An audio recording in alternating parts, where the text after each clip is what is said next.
What's up, heathens? Back for a CD collection video. I've been cranking these out pretty regularly lately, and it's cool. It's been fun. It's kind of why I started this channel, more or less. Kind of a cool little stack here. 10 CDs as always. A good variety of bands. No, that's Louis in the background. No more than 2 albums per band in this stack, so a good amount. Nothing incredibly rare. There's some cool shit in here, but nothing incredibly rare. Nothing that you've probably never seen before, which is I probably say that a lot on these collection videos. To be honest, as you probably know, CD's my preferred format of music. I have more CDs than like all other formats put together. So that said, I've been collecting them a fuck of a long time, over 20 years. I have a lot of them. Going through my collection and doing these videos, I realized that not there are definitely gems in my collection, but not everything is gold. Of course, that's subjective, but Marty Worm kind of touched on this on a recent video of his, and I totally agree with him. He was kind of talking about if you go through your collection, you're going to kind of realize there's probably a lot of stuff in there that you could live without. But I guess that's not really the whole point of collecting, right? It was kind of a hindsight point that he was making, and he's 100% correct. But I think he would also agree that that's kind of the fun of collecting is making blind buys and taking a gamble on certain bands and certain albums, and you don't always win. Sometimes you end up with something you don't like, or sometimes you just end up with something that's okay. Given a second chance, you probably wouldn't buy it. But if everyone had a collection of just nothing but stuff that's perfect to their taste, whatever that even means. And I have a lot of albums that I may not love, but I like, and I like listening to them from time to time. And I also have albums that I sometimes am unsure about, but I actually like. It's kind of almost like a minor hobby of mine. Is I like revisiting albums that didn't blow me away. I like revisiting them every couple of years, and just to maybe I'll like it more this time. And sometimes I do. Sometimes I like it more and more each time. Sometimes I like them less. But it's still it's fun to do. An album for me is it's art. It's and it's like a book. Some chapters I might like in a book. Sometimes some I might not. Some albums have 1 or 2 songs that I think are absolute masterpieces, sandwiched in mediocrity. It's just kind of how it goes. But anyways, I think you guys all know what I mean. But I'm gonna get started here. I get all caffeinated and shit. So we left off my last collection video. We left off with Exodus. I only have one more Exodus album to show, so and it's according to most Exodus diehard fans, this is possibly their worst album, probably their worst album. That said, it's got some good songs. I think it's got some decent songs. We got 1992's Force of Habit. This is kind of known. Look at that cover art. What were they? It's very 90s. They were kind of going. This is kind of their. Some people will call it their black album or whatever. That's probably true. I think this is the album that they really started to change and kind of stick with the times. They wanted to sound like 1992, and they more or less did. There's still a lot of strong thrash elements on this, however. It's like I said, it's got some good tracks. It's definitely slowed down. It's definitely very groovy. It's far from being straight ahead thrash, but there's still a lot of thrash to be found on this album. Is it a good album? Maybe. It's definitely not a great album. I don't know. I would say it's not a good album with a handful of good ideas and a small handful of decent songs. I don't know. Not anything that anyone probably really needs to return to, but I know some people. There are people that like this album, so I mean, you know, taste is subjective. Probably considered a turd by most, however. This album, when did this come out? I think this came out in 2018. It kind of followed a really, really good EP, and I feel like as a full length, this just didn't live up to the EP. It didn't live up to the promise that this band had shown, and you know, they would break up not that long after. That said, it definitely not a bad album by any means. A lot of people really liked it. They have Extremity with Coffin Birth. Came out, like I said, I think 2018 on $20 spin. Extremity were kind of a super group. I know none of us like that term, but I mean, there were, you know, some very well-known musicians from different bands that were friends and, you know, came together on this album, such as Aesop Decker from Agalok, and Warm Ouroboros, and what was his that black metal band he was in. And I don't know exactly what Mr. Aesop's doing now. Cool guy though, always interesting to hear talk, and you know, I like following him on Instagram and stuff, and you know, I used to follow him on Facebook. I've met him in person before. He was a nice guy, but yeah, Extremity, old school sounding death metal, definitely good. But like I said, they had a very good EP from before, a year or two before this, that I thought was much better. Some bands, for me at least, will put out like a really, really strong EP or demo, and it's almost like I enjoy them more in short bursts. And then, because you know, they'll come back with a full length that I just don't think, you know, lives up to it. You know, and I don't know if it's just me, but I kind of added this to you know, a number of other bands like Cerecloth from Denmark. They had a really, really cool EP. This was some years back, 2010 or something like that. But they came out with a full length shortly after that, and I couldn't get into it at all. Corpsest from Finland is another band like that. Although I heard their last full length was really, really good, but their first full length, you know, not so good in my opinion. But you know, they had some really, really good EPs. So I don't know what some bands like that are, and it you know, it might just be me, but Extremity is one of them. That said, you know, now that I have said that, I want to give this a couple more spins. 'Cause, you know, now that it's been, I probably haven't listened to this for close to a year, so I'll have to throw it on later and see. I'll probably like it more than I did the last time I heard it, but like I said, you never know, and it's cool to revisit things.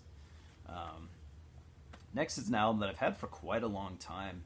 I got this kind of early on in my you know, discovery of extreme music. You know, when I was getting into death metal and black metal and stuff like that, I found this. I probably had heard the name before, or to be honest, I don't remember. Maybe I didn't. You know, I might have just seen it and been like, okay, that looks extreme, I'm going to buy it, because that's, you know, that's what we did in the old days. I don't want to say pre-internet days, because internet was definitely around when I bought this. However, I wasn't using it much. You know, I was probably 18 or 19 when I got this, so I Hate God, dope sick. To this day, my favorite I Hate God album, this came out in 96, by the way, on Century Media. This album, when I first heard it, sorry about the lighting, by the way, when I first heard this album, it fucking scared me. It was just so nasty and extreme sounding. I always thought I Hate God was kind of like, you know, they have the same, like, sound-wise, they have the same aesthetics as, like, black metal. Only they're not black metal, but they have that same, they do what they do just like the best black metal bands do what they do, you know, and it's just nihilistic, hateful, ugly, ruthless fucking music. You know, they are like a doom band. Some people would call them sludge, so doom or sludge, whichever you prefer. But for me, I get the same feeling as when I'm listening to a really fucking disgusting black metal album. I get the same exact feeling, and I love this album. Some people, I'm not like one of the biggest I Hate God fans necessarily, but I do kind of pay attention to the mega fans. Some of them prefer this album, but most seem to prefer some of their other stuff. But for me, and it probably goes back just to how I discovered the band and what an impact this had on me at a young age. But yeah, it's just my favorite I Hate God. And the only other I Hate God album I own is this compilation. I only just bought this like a year or two ago. It's a compilation. We got Preaching the End Time Message. This came out in 2005 on Emetic Records, not a label I'm familiar with, out of Flint, Michigan, it looks like. I'll show that. And a kind of a cool surprise when I bought this, when I got home and opened it, I noticed that it was signed by the entire band, which was really cool. It came that way, so that's awesome. So yeah, this is a compilation. It's got a couple live tracks on here. I think some of the other compilations are maybe from splits or compilations of sorts. I don't remember exactly. It's good material. Nothing on here, to me anyway, is as good as most of the stuff on Dope Sick, but it's still very much worth having, at least in my opinion. I enjoy listening to it, and I still want to get more of their stuff. I'd like to get all their shit. I just haven't got around to it yet. But fucking great band, man. I don't see how you couldn't like I Hate God unless you're just not into that kind of shit. But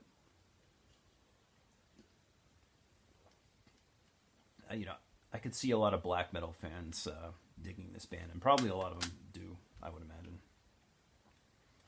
Next we have, I think, the second and final album, at least, to what I remember, by Eyes of Fire, a U.S. band out of Orange County, California, kind of famous for being comprised of former members of Mind Rot. Once again, I apologize about the lighting. I got to do something about this. Anyways, former members of Mind Rot, which were a really, really fucking cool doom death band, kind of atmospheric, very unique sounding doom death band. They were around for a good number of years. Got like 2 full lengths, I think, an EP or 2, a couple demos. Nice body of work. Which I definitely prefer to Eyes of Fire. This album is called Prisons, by the way. This came out on Century Media back in 2006. This doesn't really sound much like Mind Rot at all. This is more of like a Neurosis sounding album, and I do like Neurosis a lot. Hold on, I'm gonna open the window. Get some better lighting in here. Sorry, guys. Should have done that from the start. But all right. I like Neurosis a lot. So if you like Neurosis, if you like ISIS, stuff like that, I actually don't really listen to ISIS. The funny thing about me and liking Neurosis is that I don't really listen to anything else in that vein. I know Neurosis are highly influential. They've influenced dozens and dozens of bands. I don't really listen to any of them, but I do love Neurosis. So if you like Neurosis and ISIS, stuff like that, I would think this would be right up your alley. 2 discs. It's got a bonus disc that's just like one long song. I want to say it's like one 20 or 30 minute song. Yeah, cool stuff. I don't listen to it a lot, but having said that, I probably will have to revisit it now because it's a cool album. Maybe not completely my cup of tea. Maybe not something that I listen to often, but it's good, and I actually should listen to it more. Next, we have a band that this is an odd album for me to have and only have from the band. But I used to own. The reason I bought this is because I used to own one of their other albums, a newer album, at least. I don't know. Probably came out in 2010 or maybe even before. It was called How to Ruin Everything. A band called Face to Face, Southern California punk band. I got rid of it years ago, and I actually would like to get it back. It was just kind of I don't know, just a really good punk album. I loved it. So, anyways, I when this was coming out, I heard a track on YouTube or whatever, and I thought it was really good. I went and bought this. It's all acoustic stuff. Hold Fast came out on That Records. Heard one track, like I said, on YouTube, and I really liked it. But upon buying it and bringing it home and listening to it, I'm not sure if I like it that much, as a whole. It came out in 2018, by the way. So yeah, it's just acoustic renditions of songs, kind of spanning their career, I guess you could say. And I've kind of gone back and listened to some earlier Face to Face, and I don't really like a lot of it. For some reason, that How to Ruin Everything album, I really like it, and I don't really like much else of what they've done. So I'd like to get that album back, and I may not need anything else from them. But I don't know. There's something about that album I really like. So yeah, I mean, if you like punk and acoustic stuff, I don't know. Maybe you'd like this too. They're a pretty popular band, I guess you could say. They're good at what they do. Just not really my thing, I guess, for the most part. Somehow I love that one album, and I have no idea why. This next band, I actually have 2 CDs from. I must have misplaced one of them because I only have one of them here, but it doesn't really matter. We got Sweden's Facebreaker. This is Dead, Rotten, and Hungry. Came out on Pulverized Records, 2007. Facebreaker are a cool band. Yet another band that I don't listen to a lot, and a style that I'm not even really super duper into. They play quite obvious Swedish death metal, but kind of with like a hardcore tinge. And it almost sounds to me like a hardcore band playing Swedish death metal. And if that, and that's probably a really good thing if those are things that you like. And it's not that I don't like this band or that I don't like this album. It's just that's not really quite my cup of tea when it comes to death metal, but I do enjoy it from time to time. Both Facebreaker albums I probably bought because they were $1.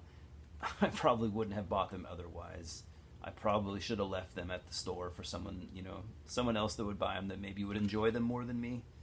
But you know how it goes. So yeah, Facebreaker.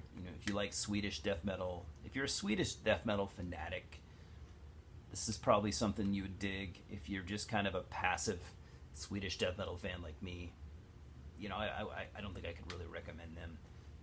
They're not as what would you call it? They're not as mandatory as Entombed or Dismember or shit like that. But I don't know. Some people like them. They're not for everybody. This next album, though, this is very much my cup of tea. Unlike most of the stuff that I've shown, this is easily my favorite in this entire fucking stack. Faith Extractor with Proverbial Lambs to the Ultimate Proverbial Lambs to the Ultimate Slaughter. Excellent death metal. This came out on Hell's Headbangers, I don't know, a couple years back. Such a good album, such a good band. Just yet another band that I got into just simply because Ash Thomas is in this band. I've talked about Ash Thomas before for good reason. He is a absolute legend, absolute death metal legend in the Ohio area. I can't remember if he's from Cleveland or Cincinnati or what have you, but doesn't matter.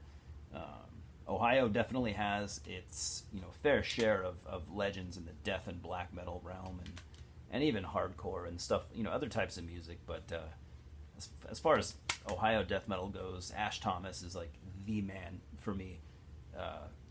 Everything he's done is fucking great. He's been in other really really cool bands like Estuary of Calamity, which later on became Estuary. He was in a really really fucking cool doom death band in the early '90s. But I can't remember the name of it. They had like 2 albums out on Wild Rags. It's hard stuff. Thorns of the Carrion, I think it was called. Shit's hard to find nowadays, man. I think those albums need some represses because it's rare shit, and it's hard to find, and it's expensive when you can find it. And but anyways, I'm getting off on I'm going off on something that isn't relevant to what I'm showing here. Faith Extractor, just one of the best death metal bands out there right now. Very underrated. You don't hear everyone talking about them. More people should be talking about them. If you're going to check out anything from this stack, if you haven't heard Faith Extractor, go look them up. You'll love it. If you have heard Faith Extractor, you probably love it. It's one of those bands. It's just like if more people listen to, more people would be totally into it because it's fucking untouchable death metal.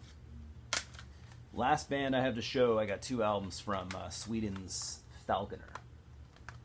Kind of folky power metal.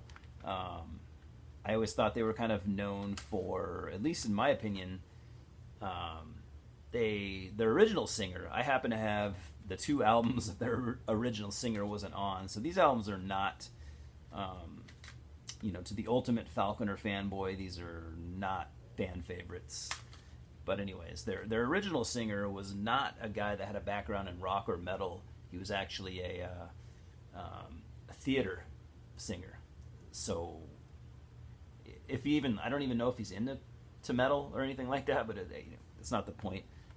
His voice, obviously fits power metal perfectly. He's a really good singer. Like I said, he's not on either of these albums, but that's kind of what always made Falconer unique to me. And you might know Falconer for having like their debut album came out in like the early 2000s, I think, and it's kind of like a minor power metal classic. I'm not super into power metal, especially like kind of the more modern European stuff. I do like it. I like a lot of power metal, but it's not something that I listen to often. But Falconer, it's just that debut album is just kind of a cult classic. When it came out, just all the power metal fans really, really gravitated towards it. Obviously, I don't own it, but I wouldn't mind getting a couple more things from them. It's just good, folky, very European sounding power metal. Kind of unique. I want to say when they came out, there weren't a lot of bands doing what they were doing, and there were some bands that definitely were kind of doing what they do after they came out. So, I mean, clearly they were influential. This album came first. This is 2003. This is The Scepter of Deception. I personally like it more than the other one that I have, and it's probably just because I've listened to it more. I listened to this one a decent amount when I had first gotten it, as to where the other album, which is 2005's Grime vs. Grander, I just never listened to this one as much. I mean, I threw it on a couple times, and I feel like it just didn't catch me as much. So, I mean, I guess you could say I prefer that first one. But this one's pretty good, too. I actually wouldn't mind re-listening to these, as it's probably been at least 10 years since I've listened to either of them. So, probably throw them on. Next time I'm in a power metal mood, I'll definitely do that. And that mood does hit me from time to time, so I'm sure it'll happen eventually. So anyways, that's all I got for now. 10 CDs. My time is up. Let me know what you guys think. Talk to me about any of these bands. I hope you guys are all doing awesome. And thanks for stopping by. Cheers. Talk soon.